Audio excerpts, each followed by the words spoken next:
Halo para mamang-mamangku di seluruh Nusantara. Sebelumnya, saya sangat berterima kasih banget sama kalian karena kalian sudah mau mengunjungi channel ini. Dan juga terima kasih buat kalian yang sudah mau support channel ini.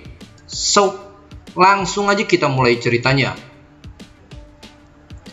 Di chapter 49 sebelumnya, kita telah melihat roh darah bumi yang sedang mengangkat benih iblis dari tubuh Guan Yin. Dan disambung juga pertarungan Wukong melawan monster kuda berkepala dua. Dan di chapter 50 kali ini, cerita pun diawali dengan membawa kita ke rombongan guru Tang Sanzang.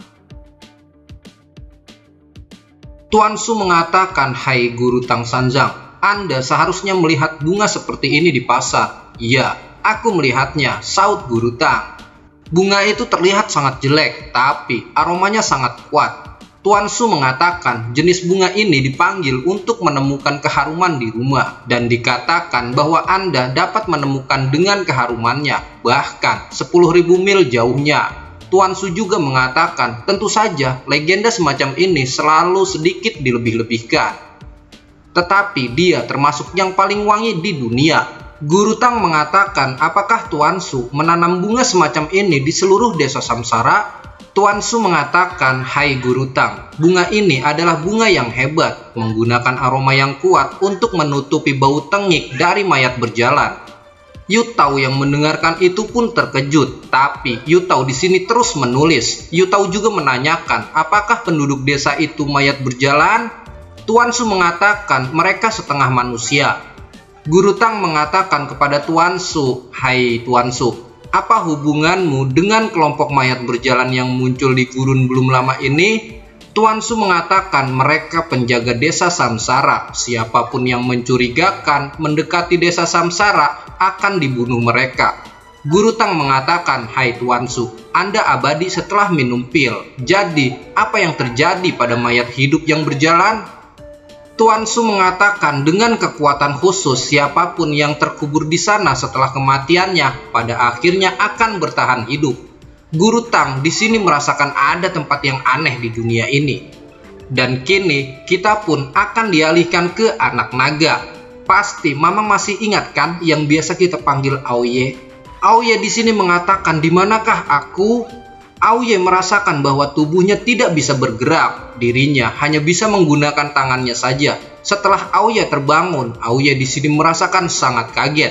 Dia telah terkubur, kini dia telah bangkit dari dalam tanah. Aoye merasakan bahwa ini adalah tempat yang sangat aneh. Saat Aoye mencoba untuk membaca tulisan yang ada di batu, tertulis jelas kalau batu itu bertuliskan pemakaman panjang umur. Dan di sini Aoye merasakan kepalanya sedikit pusing. Dia berpikir seharusnya dirinya berada di gurun. Saat itu dia mendengar suara keras di restoran dan dia memanggil-manggil guru. Tiba-tiba ada badai pasir. Badai pasir pun menghancurkan semua rumah yang ada di gurun itu. Dan saat itu rombongan guru Tang pergi. Ternyata di sini ada Aoye yang sedang memanggil guru Tang. Tapi mereka sudah terlalu jauh hingga mereka pun tidak bisa mendengar suara dari Aoye. Hingga Aoye pun terkubur di tumpukan kayu.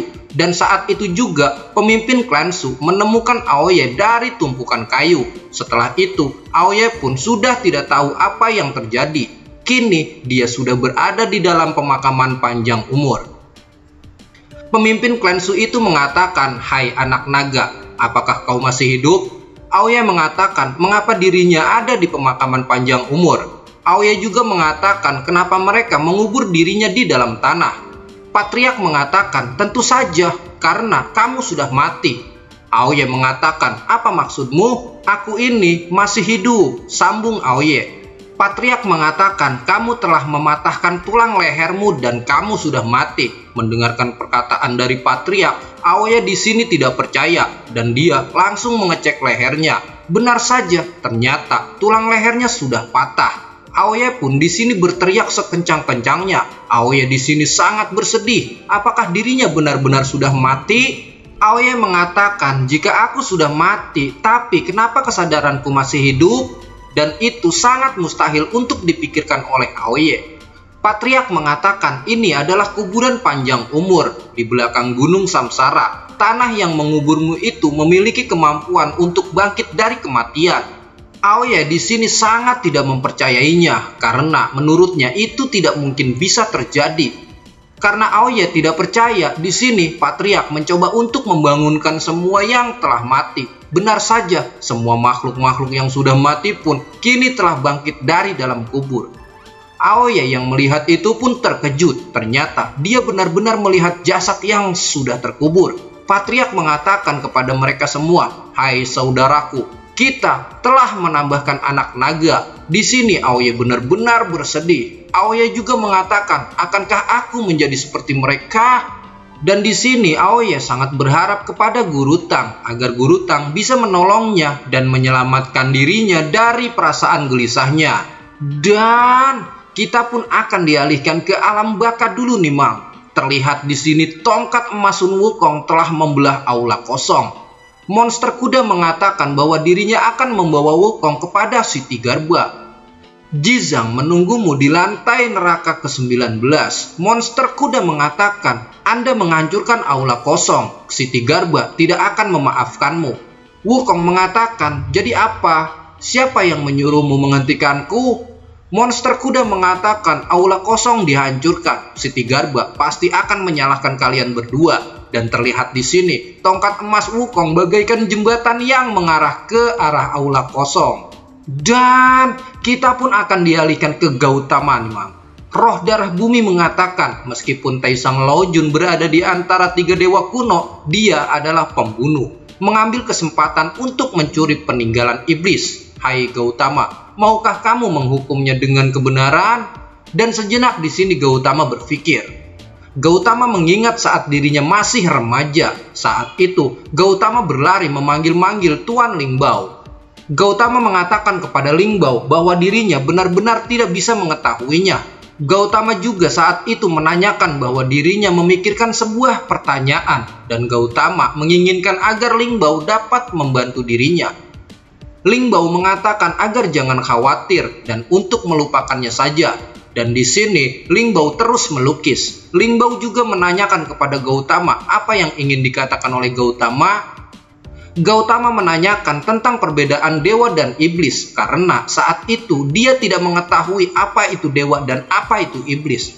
Lingbao mengatakan menyelamatkan semua makhluk hidup adalah dewa dan menghancurkan rakyat jelata adalah iblis. Gautama mengatakan, lalu jika dewa yang menyelamatkan semua makhluk hidup melakukan sesuatu untuk menghancurkan semua makhluk hidup, apakah dia dewa ataukah dia iblis? Lingbao mengatakan setelah kamu lulus, kamu akan mengerti. Dan Gautama pun di sini mengambil pena di hadapan Lingbao. Dan Gautama pun langsung berlari. Gautama mencoba untuk konsentrasi di pinggir sungai. Hingga tinta itu pun menetes dari pena yang dipegang oleh Gautama. Lingbao mengatakan kolam yang jernih tidak peduli seberapa jernihnya. Selama setetes tinta ternoda, itu tidak akan pernah bisa pulih seperti sebelumnya. Untuk para dewa, satu langkah tidak bisa salah. Karena jika tidak, ... Langit bisa dihitung, bumi bisa dihancurkan, bahkan semua makhluk hidup di dunia bisa dibunuh. Kembali ke masa sekarang, Gautama mengatakan, jika benar Taisang Laojun telah melakukan hal-hal buruk yang Anda katakan, aku harus tegas dan menghukumnya. Roh darah bumi mengatakan, inilah jawaban yang ingin aku ketahui. Dan Sin pun akan berpindah sebentar ke Taisang Laojun. Taisang Laojun mengatakan, hai Gautama, apakah pembunuhan ini adalah kamu? Jangan khawatir, orang yang selanjutnya ingin aku hadapi adalah kau, Gautama. Jadi, tunggulah aku untuk menghadapimu. Dan langsung kita gas aja ke chapter 51 nih, Mang. Di chapter 51 kali ini cerita pun diawali dengan membawa kita ke neraka 19. Di sini ada Siti Garba, roh darah bumi, dan bayangan Siti Garba atau kita sebut aja Buddha Iblis ya. Biar kita nggak bingung manggilnya. Lagi pula di chapter sebelumnya, bayangan Siti Garba sudah mengatakan bahwa dirinya akan merubah nama menjadi Buddha Iblis. Oh iya, buat kalian yang masih bingung tentang roh darah bumi kenapa ada di neraka 19, yang padahal roh darah bumi sekarang ada bersama Gautama, Mimin juga sedikit bingung ya. dari alur cerita season 6 ini. Tapi Mimin sedikit paham sih, karena di chapter 49 itu roh darah bumi sendiri yang mengatakan bahwa saat melawan Dewa Tianyi, roh darah bumi itu terbagi menjadi 5 bagian benih iblis. Dan saat Gautama mengatakan tentang yang mati itu adalah benih iblis yang lainnya. Karena setiap diri roh darah bumi itu masing-masing memiliki benih iblis. Kalian ngerti maksud Mimin nggak sih kira-kira? Mimin juga kurang paham sih, karena emang di season ini bener-bener bikin pusing. Dan ceritanya sedikit rumit, beda sama season sebelumnya. Makanya waktu itu Mimin agak males membahas season 6. Tapi karena banyak yang minta dilanjutin, jadi ya nggak apa-apa deh. Ya walaupun kita juga jadi sama-sama pusing gitu. Kalau kalian masih nggak paham penjelasan dari Mimin, tolong kalian pahami di chapter 49 kemarin ya. Next. Siti Garba mengatakan, aku bersumpah untuk tidak menjadi Buddha. Roh darah bumi mengatakan, Siti Garba, cita-citamu sungguh mulia. Siti Garba mengatakan, apakah kurang bagus? Jadi apa gunanya?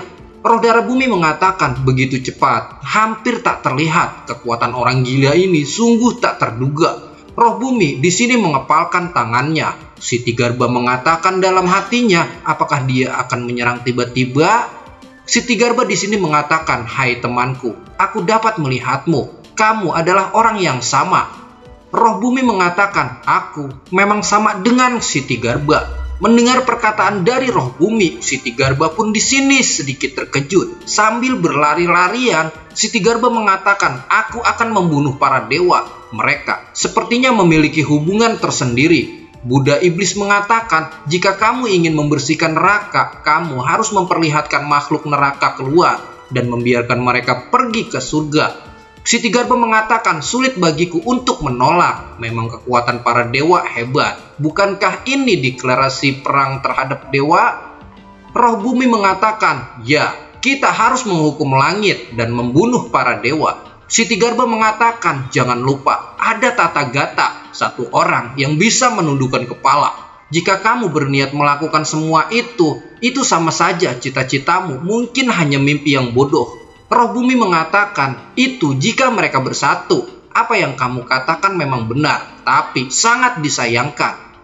Siti Garba di sini seperti orang gila yang berlari-larian. Siti Garba mengatakan, apakah ada yang salah dengan langit?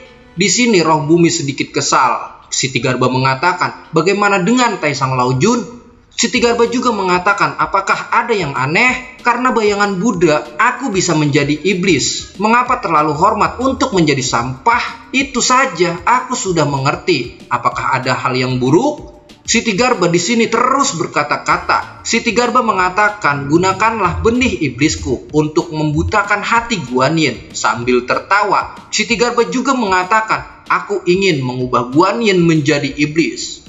Siti Garba di sini berkelakuan seperti layaknya orang gila. Siti Garba mengatakan lagi, kau terlalu naif dan kau terlalu bodoh. Roh bumi dan Buddha iblis di sini hanya terdiam mendengarkan Siti Garba berbicara. Siti Garba juga mengatakan, kamu sudah menjadi salah satu 3 dewa, apalagi yang ingin kau perjuangkan? Yang paling penting adalah kemenangan. Dan di sini, Siti Garba menanyakan nama dari roh bumi, dan roh bumi pun menyebutkan namanya. Siti Garba mengatakan, aku selalu menebak bahwa kamu adalah dewa yang hebat. Roh bumi mengatakan, apakah orang ini benar-benar bodoh, ataukah dia palsu? Siti Garba mengatakan, jika kamu mengatakan hal yang sebenarnya, maka kamu adalah orang yang berdosa. Buddha iblis mengatakan, hai Siti Garba, kali ini aku akan bertanya padamu. Apakah aku harus menjawabnya? Saut Siti Garba. Sambil berputar arah, Buddha iblis mengatakan, maaf, kamu mungkin tidak akan bisa menjawabnya. Dan di sini, Siti Garba langsung berputar ke depan Buddha iblis. Siti Garba mengatakan, apakah kamu ingin tahu kenapa Taisang Laojun ingin membutakan hati? Dan apakah kamu tahu apa yang akan dia lakukan selanjutnya? Dan di sini roh bumi ingin mendengarkan apa yang Raja Siti Garba katakan. Siti Garba mengatakan, membutakan hati dibuat oleh 3 dewa. Sekarang Taisang Laojun terlalu terobsesi untuk menjadi iblis. Jelas ini insiden untuk membasmi kekuatan surga. Roh darah bumi mengatakan, apa langkah selanjutnya? Siti Garba mengatakan untuk menciptakan kelompok dewa baru, sekelompok dewa besar yang menganggapnya sebagai dewa. gelar 3 dewa tidak membuatnya puas. Dia ingin menjadi dewa tertinggi di 3 alam. Roh darah bumi mengatakan, aku tidak sama dengan Taesang Laojun. Buddha iblis mengatakan, semua makhluk ingin menghancurkan satu sama lain. Kita adalah alam bawah, sedangkan dia adalah surga. Dan kita pun akan dialihkan ke surga dulu nih, Mang. Ini adalah Tianji Huanjiang. Dan manusia kodok ini adalah Taesang Laojun. Di sini Taesang Laojun mencoba untuk mengangkat kipas bulu ayamnya. Taesang Laojun memanggil Ponik 9 surga dan terlihat cahaya burung Ponik mendatanginya.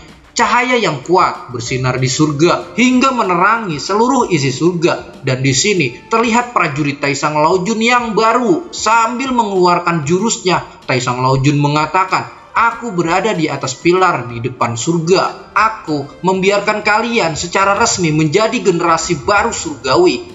Kalian akan diidentifikasi oleh 8 dewa dari guru kalian, leluhur dewa kuno Taesang Laojun. Para burung Ponik itu pun mengepangkan sayapnya dan terlihat di sini petir yang menyambar ke bawah ke arah boneka-boneka yang telah dibuat oleh Taesang Laojun. Dan dari boneka itu muncullah generasi baru.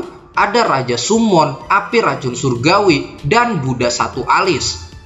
Dan ini adalah pejabat Taesang Laojun. Taesang Laojun mengatakan, hai dewa-dewa yang agung, mengapa kalian aku ciptakan? Surga sudah tidak seperti dulu. Saatnya membersihkan para dewa yang tinggal di langit. Dalam pertempuran 1 abad, aku benar-benar tidak ingin ada pertempuran lagi. Kalian mempunyai tanggung jawab yang berat. Para prajurit baru itu mengatakan, tolong pimpin kami Dewa Agung Taesang Laojun. Para dewa baru itu juga mengatakan, selama Anda percaya pada kami, Anda pasti dapat mengubah surga. Namun, jika para dewa dan generasi sebelumnya ingin berhenti, kami akan menghukum para dewa. Sambil menunjuk ke para dewa baru itu, Taesang Laojun mengatakan, jika dewa berhenti, singkirkan para dewa. Para dewa itu pun mengatakan, ingat, kami tidak haus darah, kami berjalan di jalan yang benar, tetapi jalannya berbeda. Itu adalah iblis. Dengan senang Taesang Laojun mengatakan, maka seharusnya kalian harus apa? Taesang Laojun di sini juga sangat merasakan bangga karena sudah mempunyai banyak dewa generasi baru. Dan Shinji Season 6 chapter 50 dan 51 di sini pun bersambung. Langsung kita lanjut ke chapter selanjutnya aja ya. Dan buat kalian yang belum subscribe, langsung pencet tombol subscribe aja dan aktifin loncengnya biar kalian gak ketinggalan chapter selanjutnya dari channel cerita saya. Jangan lupa juga untuk tinggalkan like, karena dengan like kalian, Mimin cerita saya akan lebih bersemangat menghadirkan video Shinji chapter ini. Mimin di sini pamit and